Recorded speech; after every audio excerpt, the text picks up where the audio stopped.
Gas तुटवड्यावरून hotel व्यावसायिकांना आता मोठा फटका बसतोय। आज कुठे कशी परिस्थिती आहे पाहूयात। सोलापुरातील अनेक हॉटेल्समध्ये केवळ एका दिवसाचा गॅस साठा शिल्लक आहे। त्यामुळे चूल पेटवणं हाच पर्याय व्यावसायिक हॉटेल चालकांकडे आहे। हॉटेल बंद झाल्यास उपासमारीची वेळ येईल अशी भीती हॉटेल चालक व्यक्त करत आहेत। तर छोट्या हॉटेल व्यावसायिकांकडून हॉटेल बंद ठेवायला सुरुवात झाली आहे। गॅस अभावी या हॉटेल चालकांनी त्यांचे हॉटेल बंद ठेवले। सरकारने यावर लवकरात लवकर तोडगा काढण्याची विनंती हॉटेल व्यावसायिक करतायत। छत्रपती संभाजीनगरमध्ये हॉटेल चालकांकडून चुलीवर स्वयंपाक करण्यात येतोय। गॅस तुटवड्यामुळे हॉटेल चालकांना चुलीवर स्वयंपाक करण्याची वेळ आली आहे। तर दुसरीकडे लाकूड तोडण्यासाठी लागणारी आरा मशीन घेण्यासाठी मोठी गर्दी होतीये।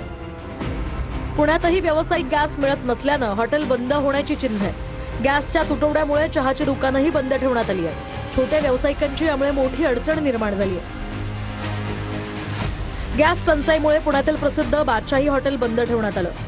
बाहेर बोर्ड लावत बादशाही हॉटेल बंद ठेवण्यात आलंय। तर चंद्रपूर जिल्ह्यात सुद्धा सिलेंडरची रिफिलिंग बंद असल्यानं हॉटेल व्यावसायिक त्रस्त आहेत।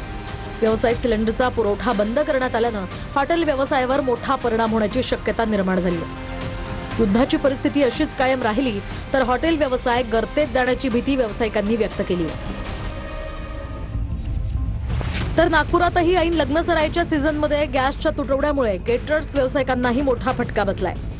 मंगल कार्यालयाच्या ऑर्डर्ससाठी ॲडव्हान्स घेतलेले पैसे परत करण्याची वेळ केटरर्स व्यावसायिकांवर आली आहे। लग्नसराईसारख्या कार्यक्रमांमध्ये हजारो लोकांचं जेवण जुन्या पद्धतीनं चुलीवर बनवणं अशक्य असल्याचंही बोललं जात आहे।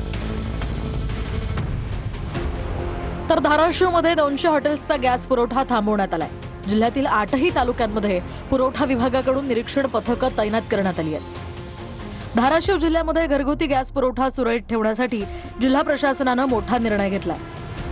नागरिकांना अडचण येऊ नये यासाठी ही उपाययोजना करण्यात आली आहे।